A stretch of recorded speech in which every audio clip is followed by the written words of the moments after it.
Autre classification possible, la distinction entre contrat instantané et contrat successif. Ça, c'est très simple à comprendre. Un contrat instantané, c'est le contrat qui s'exécute en une fois, une seule prestation. Donc, la vente au comptant, c'est un contrat instantané. Il y a transfert de propriété immédiatement, transfert de propriété au profit de l'acheteur et versement du prix, donc contrat instantané. Il y a contrat successif, au contraire, lorsque l'exécution du contrat et des obligations s'échelonne dans le temps sur une certaine durée. Donc ça va être le cas, par exemple, du contrat de bail ou du contrat de travail, où là, eh bien, la prestation va s'étendre sur une durée, alors qui est extrêmement variable, bien sûr. Alors, l'intérêt de la distinction, c'est que lorsqu'il s'agit d'un contrat instantané, comme la vente, on va pouvoir prononcer éventuellement, dans certaines circonstances, la résolution du contrat, c'est-à-dire qu'on va anéantir le contrat de manière rétroactive. Tout va se passer comme si le contrat n'avait jamais été conclu. Mais par contre, pour un contrat successif, comme le bail, on ne va pas pouvoir faire disparaître le contrat de manière rétroactive. Le locataire ne pourra pas restituer l'occupation des lieux pendant la période qui a précédé la disparition du contrat. Donc, dans ce cas-là, on ne parle pas de résolution, mais on parle de résiliation. La résiliation, c'est la disparition du contrat, son anéantissement, mais pour l'avenir uniquement. Donc ça, c'est important de bien distinguer les deux termes. Résolution, le contrat disparaît, c'est comme s'il n'avait jamais existé. Résiliation, le contrat disparaît à partir d'une certaine date, mais ce qui s'est passé avant subsiste. Autre distinction possible entre ce qu'on appelle les contrats nommés et les contrats innommés. Alors un contrat nommé, c'est un contrat qui est prévu et réglementé par la loi. Alors exemple de contrat nommé, bien sûr le contrat de vente. Le contrat de vente, il est nommé à la fois par le Code civil, par le Code de commerce, mais aussi par le Code de la consommation. Donc c'est un contrat qui est vraiment très réglementé. On peut citer également le contrat de travail, qui fait l'objet, vous le savez, d'une législation extrêmement conséquente qu'on trouve dans le Code du travail et dans les conventions collectives. Ça, ce sont des contrats nommés. Alors, la plupart des contrats qu'on a cités jusqu'alors sont des contrats nommés. Le contrat de transport est un contrat nommé, le contrat d'assurance aussi, le contrat de sous-traitance également. Bref, il y a beaucoup de contrats qui sont prévus par la loi et qui sont donc encadrés par la loi ou des textes réglementaires. Mais il y a aussi des contrats qui sont innommés, c'est-à-dire que justement, ils ne sont pas prévus par un texte, ils sont nés de la pratique des personnes, donc pratique soit des particuliers, soit pratique des professionnels plus souvent, et donc ils se sont mis en place comme ça, sans qu'il y ait de réglementation, et certains ne sont absolument pas donc encadrés par une loi ou un décret ou un arrêté. Alors, quel est l'intérêt de la distinction ? Eh bien, l'intérêt de la distinction, c'est que quand un contrat est nommé, ça veut dire qu'il a une réglementation spécifique qu'il faut respecter. Lorsqu'il est innommé, eh bien, on se contente de respecter le droit commun des contrats, c'est-à-dire ce que l'on va étudier très très prochainement. Voilà, donc dès qu'un contrat est nommé, je dois me référer à la réglementation qui s'y applique. On distingue également les contrats de gré à gré et les contrats d'adhésion. Alors, qu'est-ce que c'est qu'un contrat de gré à gré ? C'est un contrat qui se négocie, qui se conclut librement et sur un pied d'égalité, c'est-à-dire que chacun va exposer ce qu'il souhaite obtenir dans le cadre de la relation contractuelle, et puis on va comme ça, petit à petit, à l'issue d'une négociation, d'une discussion, on va arriver à un accord. Donc le contenu, on le fixe à deux. S'il y a deux parties dans le contrat, les deux vont participer à la détermination du contenu du contrat. Alors, normalement, tous les contrats sont de gré à gré, puisque, comme on va le voir tout de suite après, c'est le principe de la liberté contractuelle qui l'exige. Donc, dans notre droit, normalement, quand on conclut un contrat, on a la possibilité d'en discuter avant avec l'autre partie et on a la possibilité de modifier, de faire modifier ce que l'autre partie avait prévu. Mais il y a également et de plus en plus des contrats d'adhésion. Alors dans un contrat d'adhésion, il y a une des parties, qui est généralement la plus puissante, qui impose à l'autre partie un contrat qui est déjà entièrement déterminé dans ses modalités et qui n'est pas négociable. C'est-à-dire que face à un contrat d'adhésion, soit j'accepte en bloc tout ce qui m'est proposé, soit eh bien, je refuse, là aussi, l'intégralité de la proposition. Et alors, le problème, si vous voulez, c'est que ces contrats, donc, ne sont pas négociables. Alors, du coup, et c'est l'intérêt de la distinction, eh bien, les juges vont interpréter ces contrats d'adhésion à l'avantage de la partie la plus faible. Alors, pour vous illustrer ça, on va donner quelques exemples de contrats d'adhésion. Ces contrats d'adhésion se rencontrent essentiellement dans les relations entre professionnels et particuliers. Dans à peu près tous les secteurs maintenant, les professionnels, notamment lorsqu'ils s'adressent à des consommateurs particuliers, proposent des contrats ou des conditions générales de vente qui figurent au dos des bons de commande, au dos des devis, des factures. Donc des conditions générales de vente qui sont non négociables. Et lorsqu'il y a un litige concernant ces contrats, eh bien, les juges ont tendance à finalement faire pencher la balance du côté du consommateur.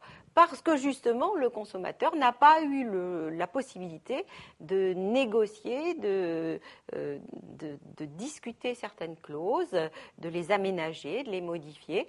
Et donc, eh bien, s'il y a un problème d'interprétation, attention, parce que si le contrat est très très clair, on va appliquer ce qui a été accepté. Mais si il y a une petite difficulté dans une clause, parce qu'elle n'est pas très claire par exemple, eh bien, les juges vont dire on interprète en faveur donc, de la partie la plus faible. Donc, dans l'exemple que je donnais, la partie la plus faible, c'est le consommateur. Donc voilà tous ces contrats qui sont, par exemple, on peut prendre, c'est un très bon exemple, les contrats d'abonnement en ce qui concerne la téléphonie mobile ou en ce qui concerne l'accès à Internet. Eh bien, ces contrats-là sont typiquement des contrats d'adhésion, très détaillés d'ailleurs en général, avec énormément de clauses, mais des clauses que le client ne peut absolument pas négocier ou faire supprimer. Eh bien, dans la plupart des litiges dans lesquels les tribunaux sont intervenus, ils ont interprété ces contrats en faveur du client. Parce qu'en fait, ce dont on se rend compte, c'est que ces contrats sont très déséquilibrés. Celui qui rédige le contrat le fait à son avantage, bien sûr, et donc ce ne sont pas des contrats équilibrés. Donc les juges rétablissent un petit peu cet équilibre lorsqu'il y a une difficulté d'interprétation. Autre distinction, la distinction que l'on peut faire entre les contrats consensuels, les contrats solennels et les contrats réels. Alors, les contrats consensuels, ça c'est une distinction un tout petit peu plus délicate. Les contrats consensuels, ce sont des contrats qui sont valablement conclus par le simple échange des consentements de ceux qui s'engagent, des parties. Donc. Alors, normalement, et vous allez comprendre pourquoi, quand on va parler de la liberté contractuelle, tous les contrats devraient être des contrats consensuels, puisque, en vertu donc du principe de la liberté contractuelle, c'est la volonté de chacun qui permet justement la conclusion du contrat. Donc, il suffit que je donne mon accord et le contrat est conclu. Donc, voilà, normalement, la plupart des contrats devraient être consensuels. Alors, ça reste vrai, il y a des contrats qui sont consensuels, qui sont valablement formés à partir du moment où on s'est mis d'accord. La vente d'un bien, le contrat de vente, c'est un contrat qui est consensuel. Alors, il y a des petits cas particuliers, mais c'est en général un contrat consensuel. Le contrat de travail est un contrat consensuel. Il est valablement formé lorsque l'employeur et le salarié ont échangé, comme on dit, leur consentement. c'est très différent pour les contrats solennels, puisque les contrats solennels ne sont valablement formés qu'à l'issue d'une formalité que l'on doit accomplir. Alors cette formalité, c'est par exemple pour le contrat de mariage, qui est un contrat solennel, c'est la rédaction du contrat par un notaire. Donc il faut un acte authentique pour que le contrat de mariage soit conclu. Si deux futurs époux décident de faire un contrat de mariage entre eux et qu'ils le rédigent par acte sous seing privé, ce contrat n'aura aucune valeur juridique. Ce qui veut dire qu'il y a là une condition de validité. La rédaction du contrat de mariage par un notaire, c'est une condition de validité de ce contrat. Et puis enfin, il y a les contrats réels. Alors c'est ça le plus délicat comme notion. Le contrat réel, c'est celui qui n'est formé qu'à partir du moment où l'objet du contrat, la chose qui est objet du contrat, est remise à une des parties.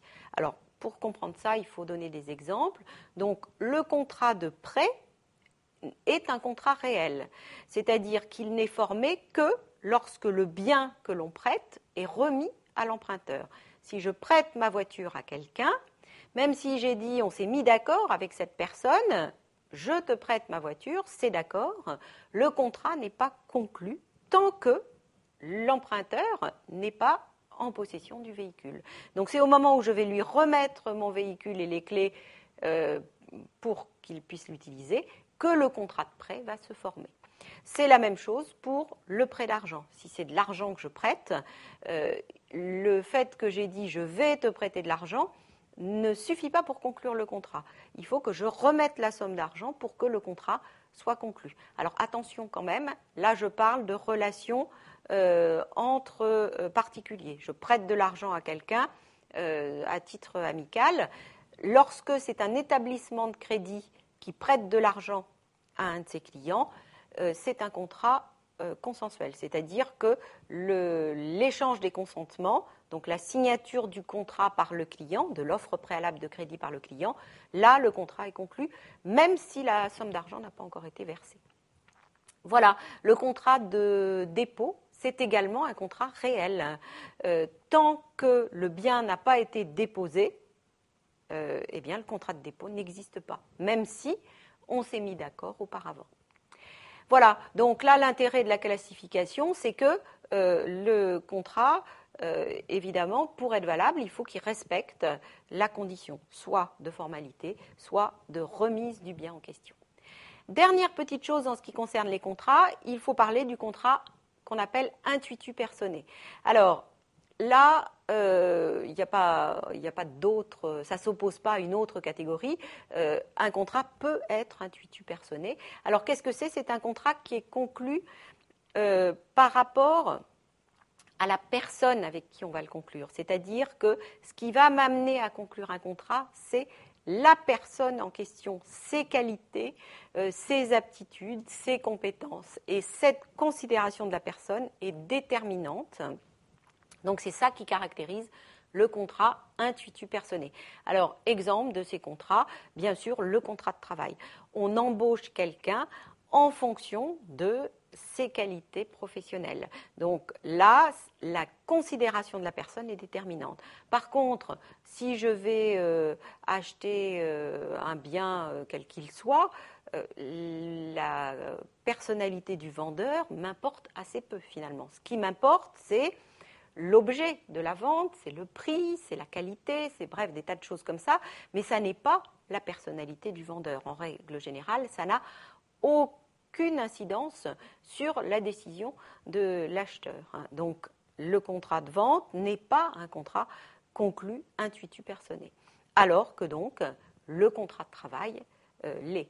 Le contrat de bail, par exemple, du point de vue du bailleur, de plus en plus, c'est un contrat intuitu personné, c'est-à-dire que le bailleur va accepter de s'engager avec un locataire en fonction de certaines considérations qui concernent le locataire et notamment, on le sait, son aptitude justement à payer régulièrement le loyer. Voilà donc pour la classification des contrats.